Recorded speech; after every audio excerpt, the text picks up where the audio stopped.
ఇంత ట్రాన్స్పరెంట్గా చేస్తే కూడా మీరు ఇంకా సింగరేణి పైన ఆ కథనాలు రాస్త్రి, దాని మీద లేఖ రాస్త్రి, దీని మీద జనానికి తప్పుడు సమాచారం ఇస్తూ ఉంటారు. ఎవరికి నష్టం చేస్తున్నారు మీరు? సింగరేణికి తెలంగాణ ప్రజలకు నష్టం చేస్తున్నారు సంగతి మర్చిపోతూ ఉన్నారు. వ్యక్తిగతంగా మన స్కోర్ ఏమైనా సెటిల్ చేసుకోవాలంటే ఎస్, డిప్యూటీ చీఫ్ మినిస్టర్గా నేను, ఓ పత్రికాధిపతిగా రాధాకృష్ణ గారు మనం వ్యక్తిగతంగా స్కోర్ సెటిల్ చేసుకున్నాం. కానీ రాష్ట్ర ప్రజల ఆస్తులపైన ప్రజలకు రావాల్సినటువంటి మీద తప్పుడు ప్రచారం చేయటం కరెక్ట్ కాదు కదా. అట్లాగే ఇంకో విషయం ఏంటి, మేము లేఖ రాస్తాం, దీనిపైన ఎమ్మటే ఎంక్వైరీ చేయాల్సిందే. డీజిల్ థెఫ్ట్ సంబంధించి కూడా నేను ఇస్తాను. డీజిల్ థెఫ్ట్ సంబంధించినప్పుడు అందులో కొద్దిమంది అధికారులు ఉన్నారు, వాళ్ళ మీద విజిలెన్స్ కేసు కూడా ఉన్నాయి. ఇప్పుడు వాళ్ళు ఏడ పని చేస్తున్నారో కూడా ఇస్తాను నేను. కొద్ది రోజుల తర్వాత మళ్ళీ అవి కూడా రిలీజ్ చేస్తాను.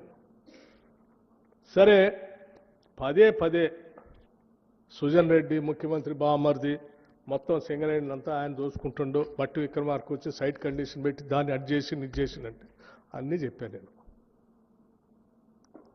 నేను అడుగుతా ఉన్నాను. హరీష్ రావు గారు, మీరు 10 సంవత్సరాలు మంత్రిగా చేశారు, మీరంటే గౌరవం కూడా.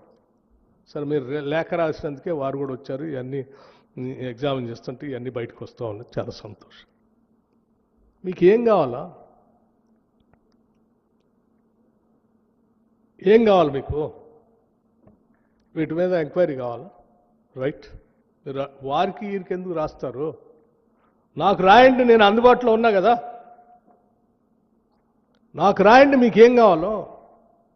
మీరు వారికి లేఖ రాసి తెలంగాణను ఎందుకు ఇబ్బంది పెడతారు? నాకు రాయండి.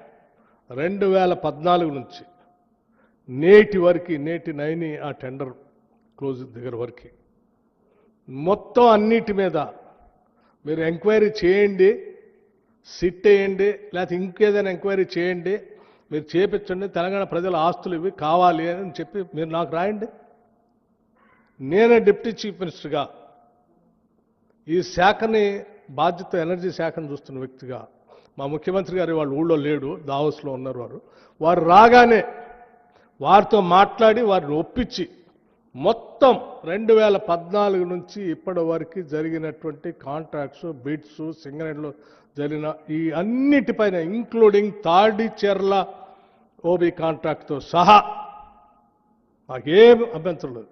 ఇంక్లూడింగ్ తాడిచెర్లో జరుగుతున్న ఓబీ కాంట్రాక్ట్ ఎండిఓతో సహా వీటన్నిటిపైన నేనే, మీరంటే నాకు గౌరవం, మీరు లేక రాయటం ఆలస్యం.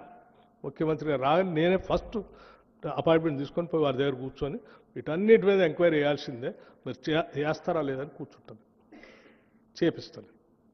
ఎందుకంటే తెలంగాణ మంది, ప్రజలకు వాస్తవాలు తెలియాలి, ఆ ఆస్తుల్ని కాపాడుకోవాలి, దానికోసం మనం ముందుకు పోవాలి.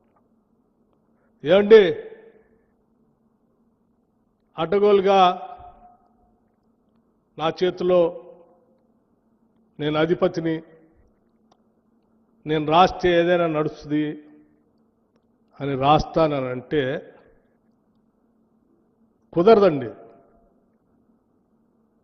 నేను చెప్పదలుచుకున్నాను స్పష్టంగా. నేను ఆస్తులు సంపాదించుకోవటానికో, వ్యవస్థల మీద పెత్తనం చేయటానికో, సామ్రాజ్యాలు నిర్మించుకోవటానికో రాలేదు. నేను ఈ సమాజంలో మార్పు కోసమే రాజకీయాల్లోకి వచ్చాను. ఆ మార్పు చట్టసభల ద్వారా సాధ్యం అవుతుంది కాబట్టే నేను చట్టసభల్లోకి వచ్చాను. నేను చట్టసభల్లోకి వచ్చినప్పటి నుంచి నిబద్ధతతో ఈ రాష్ట్రంలో ఉన్న ఆస్తులు, సంస్థలు, వ్యవస్థలు, వనరులు అన్నీ కూడా ప్రజలకి పంచబట్టడం కోసం కావాల్సిన చర్యలన్నీ తీసుకుంటున్నాను. మా నాయకుడు రాహుల్ గాంధీ గారు సిపెక్ సర్వే చేస్తే ఈ రాష్ట్రంలో మొత్తం తేటతెల్లం అవుతుంది, ఎక్స్రే లాగా చేయాల్సిందే, మేము చేస్తాము అధికారంలో రాగానే ఎన్నికల సందర్భంగా చెప్తే, ఎస్, ముఖ్యమంత్రి గారు క్యాబినెట్ మొత్తం అంతా నిర్ణయం చేస్తే ప్లానింగ్ శాఖ చూస్తున్న నేను చిన్న పొరపాటు కూడా దేశంలో ఇంతవరకు దేశంలో ఏ రాష్ట్రంలో కూడా జరగలేదు. కాస్ట్ సర్వే చిన్న పొరపాటు కూడా జరగకుండా కాస్ట్ సర్వే చేసి మొత్తం లెక్కలు తేల్చి సభలో పెట్టిన ఈ రాష్ట్రంలో ఉన్న వనరులన్నీ ఎక్కడున్నాయి, ఎవరికి పంచాలి, ఎట్లా చేయాలి అని పకడ్బందీగా ప్లానింగ్తో ముందు పోదామని ఆలోచన చేస్తాం. ఎందుకు చేస్తున్నాం అంటే మాకు ఓ నిబద్ధత ఉంది, సంకల్పం కూడా ఉంది. రాష్ట్రంలో జరుగుతున్న పరిస్థితులు చూసి తట్టుకోలేకనే ఆనాడు నేను పీపుల్స్ మార్చ్ అని పాదయాత్ర చేసుకుంటూ వస్తూ ఇదే సింగరేణి కాలరీస్లో, బొగ్గు బాయిల్లో, మండు టెండల్లో